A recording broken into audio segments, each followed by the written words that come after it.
Hi everyone, it's Tom with the LEC preview of the fourth week of the LEC Spring Split. This is the halfway point of the Spring Split, so after this we're going to see the teams rematch against their previous opponents, which will probably lead to some interesting results. But as usual, let's first go over the teams and where they are and how they're doing, and then do the recap. So we start with 10th place Astralis, 0-7 at this point in the split. I did an interview with Sanzara this week, which you can find on my channel.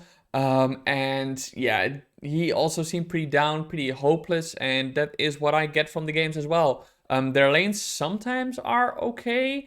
Like, for example, I think Kobe and Promiscuous sometimes have an okay laning phase, but when the team fighting and everything else approaches, everything just falls apart. I have very little hope for this team well, maybe they'll pick up 1 win or 2 wins in the split, but at this point, obviously playoffs are very unlikely because they'd have to go 9-2 in the second half of the split, because with the 99 score you lock it in. But yeah, that's not going to happen. So for this team, it's probably already looking like, okay, what are they going to change within the roster in order to recover some of that maybe in the summer split. SK Gaming in 9th place had a very rough week last week as well. Their drafts got pointed out by several members in the community for being unplayable, and after listening to what they had to say as well, I think I very much agree with this, because they were just going for compositions that maybe on paper could work nice in a vacuum, but didn't really respond to their opponents. So I think that the coaches and players need to get together and explore what they want to do going forward, because some people might think that coaches are in charge of the draft, but very often it's a collaborative effort with players saying, okay, I can play this and this and this champion in this scenario, and then the coach tries to figure out, okay, what we want to do in the game. So they probably need to figure out what they want to do. Against Vitality, which they played against, they're probably expected to lose, right? Vitality is a very solid team in the past few weeks. But if you want to contest for playoffs, you should win against a team like BDS, which SK Gaming also lost against.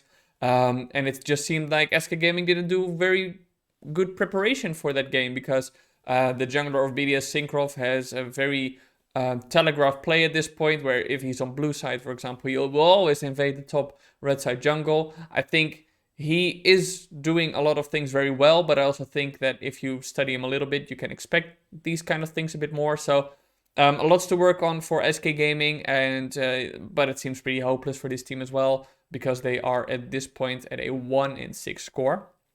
Then in a shared 6th place, we have 3 teams. It's Vitality, BDS, and XL. Let's start with BDS. Obviously a very good 2-0 week for them last week, but they did play against the 2 worst teams in the league, Astralis and SK Gaming. Still, it's great for the team's motivation to pick up those wins, right? Even if you keep losing, no matter who it is against, even if it's against teams that are probably tied to contenders, you're going to get down and you're going to doubt your abilities, and there's going to be some friction, maybe agitation within the team. But picking up these wins is good for the team morale. And I think in terms of their play, I saw some more team cohesion. So hopefully they will recognize, okay, this worked in this game against, probably worse teams, but we can still copy that formula maybe and carry it over and improve on it against some stronger opponents. Synkrov, I mentioned him before. I think he's their best player easily. At this point, he is very proactive, very aggressive, and he is one of the few players, I guess, on the team who is able to translate a lead he gets to the rest of his team. So that's very promising for them. XL had a 1-on-1 week. Obviously, last week suddenly bought Mickey X and brought him into the team. So I think it's fair to not expect them to win everything immediately, because it's a big shakeup to the entire team and how the team functions, I think, to suddenly get a new player, right? He's going to integrate for a bit. But it's hard to see still for me where the improvement is going to be for XL in this split, because XL, before bringing on Mickey X, had trouble with their objectives, so Baron and Drakes, and executing fights there.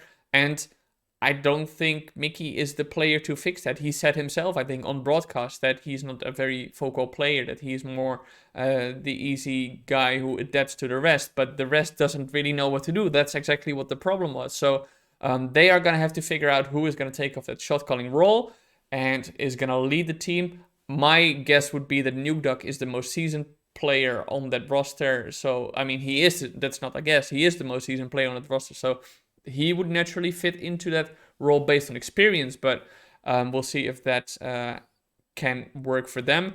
Now they are at a 3-4 score, XL, and they lock playoffs with 9-9, as I said before, as well for Astralis, but they're very unlikely to do that. Statistically, like in theory, XL could obviously still make that work with 3-4, but this week, as we'll discuss later, they are playing against Rogue and Fnatic. So they probably go 0-2 again, and then all of a sudden they are 3-6, and they have to go 6-3 in the second half. Can only lose 3 games in the second half of the spring split, regular split, in order to make it. So that is going to be very tough for them. Unless they obviously pull out a win this weekend, which might happen, who knows, but I think it's very unlikely. Vitality also had a 1-1 week last week, lost against Rogue, but they did give them somewhat of a tough time, in my opinion. I think Vitality, after a 0-3 starting week, they've gone 3-1. They're also at a 3-4 score, which I think is pretty solid, actually. I think that's pretty okay. There is clear improvement in the team, although at some points it does still look like 5 individuals who are very talented doing their own thing.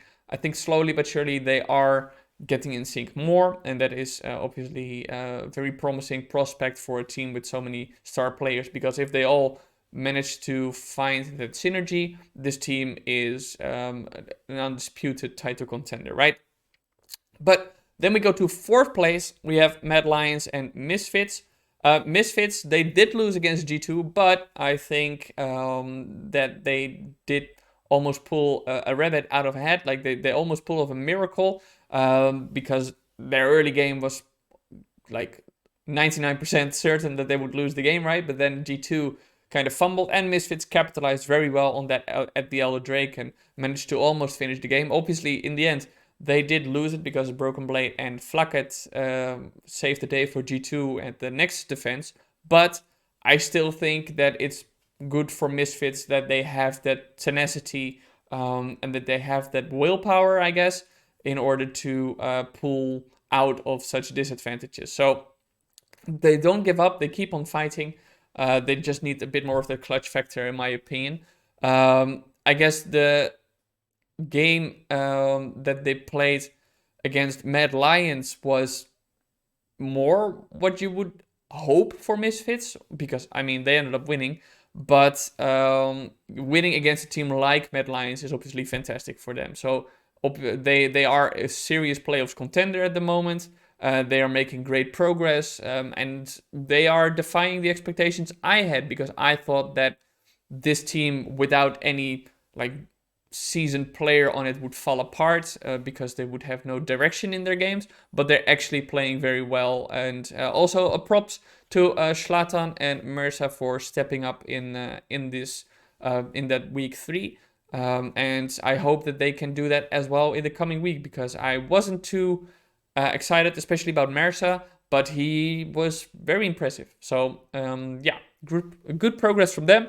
Mad Lions is keeping up with the Mad Lions tradition of struggling in the spring split, and then yeah, maybe at one point they will wake up when the playoffs arrive. So I'm definitely not gonna make any calls about them being bad or being worse than last year or being better than last year, because some games they do look disjointed, other games they look fantastic again with great team fighting. So until the playoffs arrives, I'm gonna hold off on saying anything about Mad Lions in terms of the prospects of winning anything big this year, because I've fallen for the trap before. We've all fallen for the trap before, where last year we thought, oh man, Mad Lions is looking rough, huh? In the start of the spring split, and then the playoffs they turn it around. So hopefully for them they will wake up again this year, but for now it looks like they are still very much struggling with finding an identity of how they want to play the game. So we'll see if they manage to do that.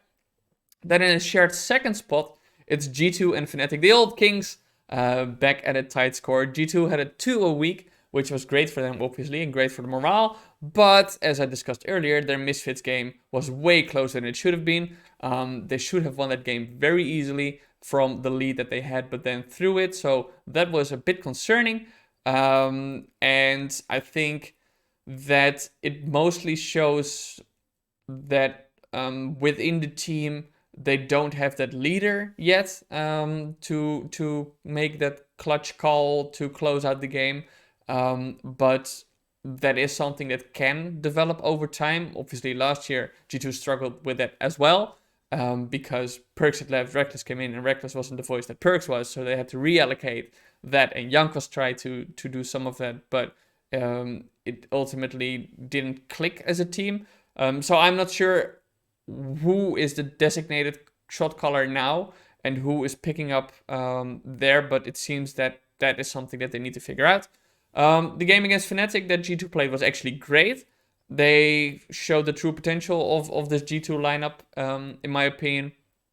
I don't think still that they are a title contender for Spring, but they did show me last week, especially in that game against Fnatic, what they can eventually be, maybe in summer, that they can contest for the title. Because they are making good progress, and I guess when they are on, they are very good. They are very solid already. So that is actually pretty promising. The only thing that I have with G2 at the moment is that Caps is not really showing up. I think he had a very nice, a very solid first week. I think he played pretty well there, but afterwards he's dropped off a bit and been pretty invisible compared to other mid laners in their teams, right? So if you look at, for example, Larsen, it's very important for Rogue. Perks is very important for Vitality at the moment. Veteo is very important for Misfits. But Caps is not the same at the moment, and that is a bit worrying because Caps has that potential to be the star of the show. But I'm not sure what's hindering him at the moment. He's done a couple of interviews and said it's just not, he's not feeling the same at the moment. But I hope that he will able to bring that back. Now, Fnatic, rough week, 0-2. They got absolutely obliterated by Rogue and by G2. So that was rough to see after a 5-0 start to the split, for them to end week 3 like this with 0-2. But if you remember what I said in my week 2 preview, when everybody was saying, oh, Vitality sucked and oh, Fnatic is fantastic, I thought Fnatic games were already looking pretty rough. I think that some of their wins were pretty scuffed. So it wasn't a big surprise for me that they would eventually drop. And I actually think it might be good for them, because if you keep winning, but barely getting across the finish line, you're less inclined to look at, okay, what went wrong. But if you go 0-2 and get a wake-up call like this, you actually can sit down with your team and say, okay, this has been going wrong. These are the points that we need to attack in order to win these games next time around. So I think the team is obviously still very potent. The fashion in which they lost was pretty disappointing in my opinion, because they just didn't know what to do at all against Malrang. I'd expect Fnatic to at least put up some sort of a fight, but the lineup is still very potent for Fnatic, so I think that overall you can still expect this team to be a title contender, as long, obviously, as they learn their lessons from their past games.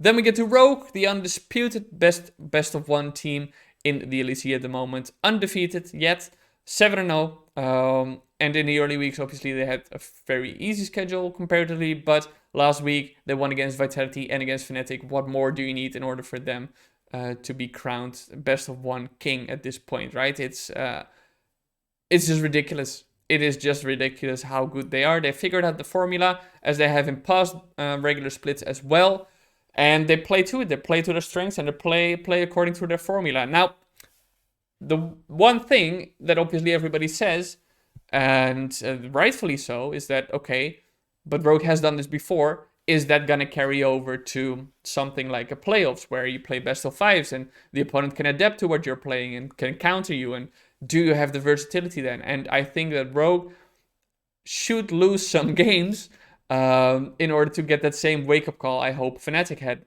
as I just talked about. So for me, What I hope Rogue is going to do is step away from their formula for maybe a little bit in order to experiment, in order to try these other strategies, so that if they get thrown curveballs by opponent, they also know how to counteract against those, right? So, for example, this week they're playing against XL and against G2. Maybe against XL, try a bit of a riskier strat. Try something else that you might be able to still win with, but that executes a different strategy. For now, Rogue is going for the death ball comp. So like they play 4-1 one side laner, and they get their carries ahead, and then there's nothing the opponent can do around team fights. And they do it very effectively. But maybe go for a 1-3-1 where you have two split pushers and a core of 3 that's roaming around in order to catch out the opponent.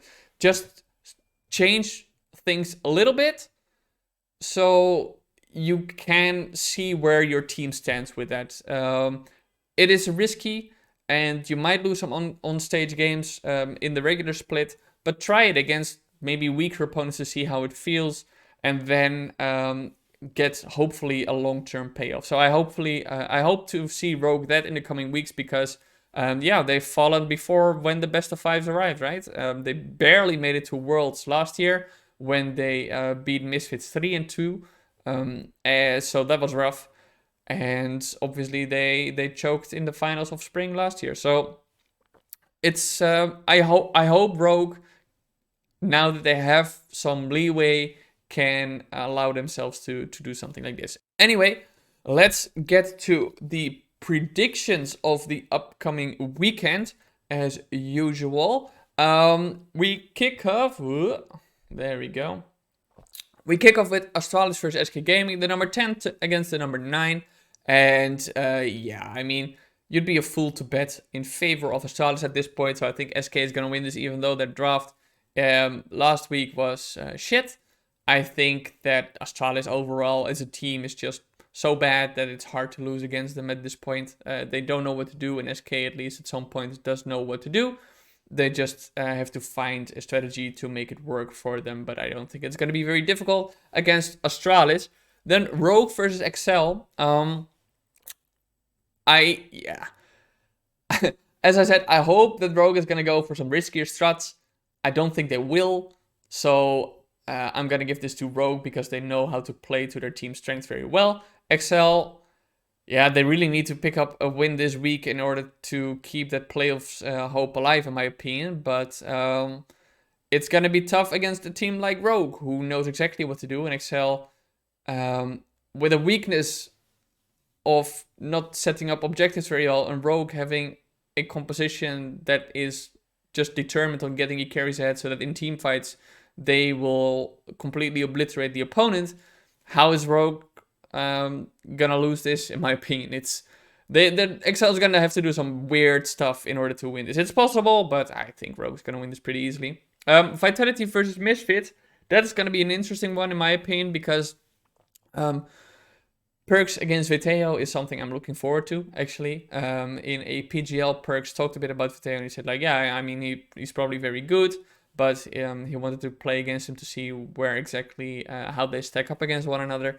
But for Vitality, I think this is a game you should not lose in any way if you want to say, okay, we're definitely going to contest for the title, because Misfits is one of the teams that is maybe a playoffs contender, like a 6th or 5th place. And if you're Vitality, okay, if you want to be first, you're going to have to win games against a team like Misfits. Now, Vitality obviously has the manpower, but do they have the team cohesion? I think they will pull it off against Misfits. I don't think it's going to be too difficult of a struggle, but Vitality has that volatility. And Misfits, as we saw against G2, has the willpower, I guess, or is tenacious enough in order to fight their way back into a game. So Misfits isn't without a chance in the end. I do still think Vitality is going to win this. G2 versus BDS is the 4th game of the day.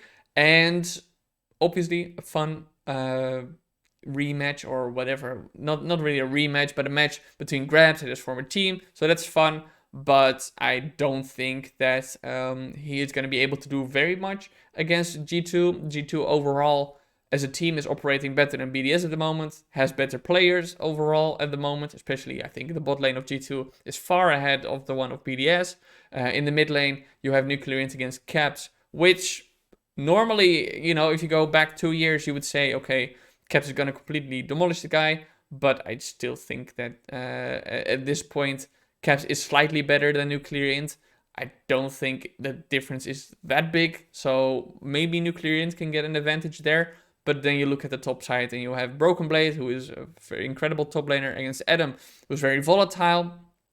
And you have Jankos against Syncroft. Now, Syncroft is obviously, as I said, BDS best player, but I still think that when you pair them up, Jankos is going to get the advantage here just because he's so well trained and experienced in basically every meta and in League of Legends as a whole. So I think G2 overall as a team as well will function better than BDS and win the game. And we close off the first day with Mad Lions versus Fnatic.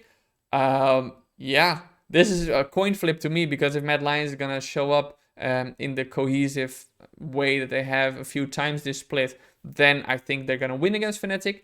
But if they show that lack of team play and the lack of coordination, then I do expect Fnatic to win, because Fnatic, while they are still, some of the victories have been scuffed, the individual power on this team is crazy. The matchup for me to look forward to is Razork for Fnatic's jungle against Oyoya, the two Spanish junglers.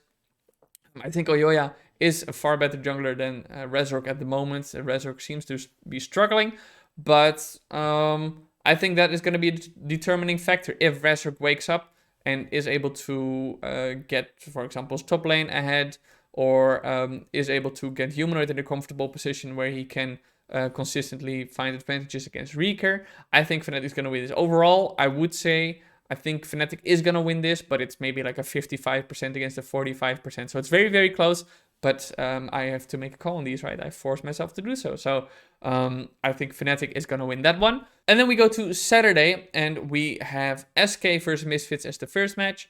Misfits should win this pretty easily. I don't have very high expectations of SK Gaming, aside from beating Astralis at this point. So Misfits should win that based on individual power, but also as a team, I think they play pretty well. Mad Lions versus BDS. Mad Lions should win this. I think BDS obviously did have a very good last week, but as I said, I didn't think it was too impressive to win against a team like Astralis or SK Gaming. So what I hope BDS will do is, because Syncroft is playing so well at the moment, I hope they will enable him a bit more, and that they will, I don't know, maybe put him in a more of a carry position rather than what he does now. He's playing more utility junglers, if I remember correctly, and then he, eventually carries the game, but he tries to first translate it into leads of his laners. That's the way League of Legends is kind of played at the moment, I guess, but I hope that maybe BDS tries to experiment a bit more with more carry junglers for Syncroft, because he has the potential to do so, and I think against a team like Mad Lions, you need that one player that Mad Lions cannot get a hold of, so that in team fights, Mad Lions doesn't really stand a chance. But we'll see if they are able to do that. For now, I think Mad Lions are going to win this. Vitality against Astralis, Vitality is going to win that. Fnatic against Excel. As I said, Excel really must win this week, but against Fnatic, I don't think it's going to happen. Maybe if Excel finds a very solid early game and is able to capitalize on that and is able to translate that into objectives, then they will be able to do so. But I do think Fnatic overall is just a better at the fights at the moment. So I'm giving that to Fnatic. And then we have Rogue versus G2 as the match of the week. Rogue, very solid. G2, not as solid quite yet, but had a very good week last week. It's a bit of a rivalry between those two teams, because for a long time it was G2 who would always come out on top of Rogue, but Rogue managed to turn it around last year. I still think that Rogue is going to win this. Their play is just too solid, in my opinion, and I don't think G2, even though they are going for some wacky picks sometimes, we saw most notably, obviously, Targamas playing the Zyra, but I still think that Rogue, with a very solid bot lane, and a very solid jungler as well in Malrang, is going to be able to get their bot lane ahead and from there translate it to a victory. So I'm picking Broke to win that one. And that was my preview for the 4th week of the LEC Spring Split. Let me know what you think and what your predictions are for the matches. If you like this video, don't forget to like, also subscribe, and I'll be uploading another interview next week to my YouTube channel, so stay tuned for more content.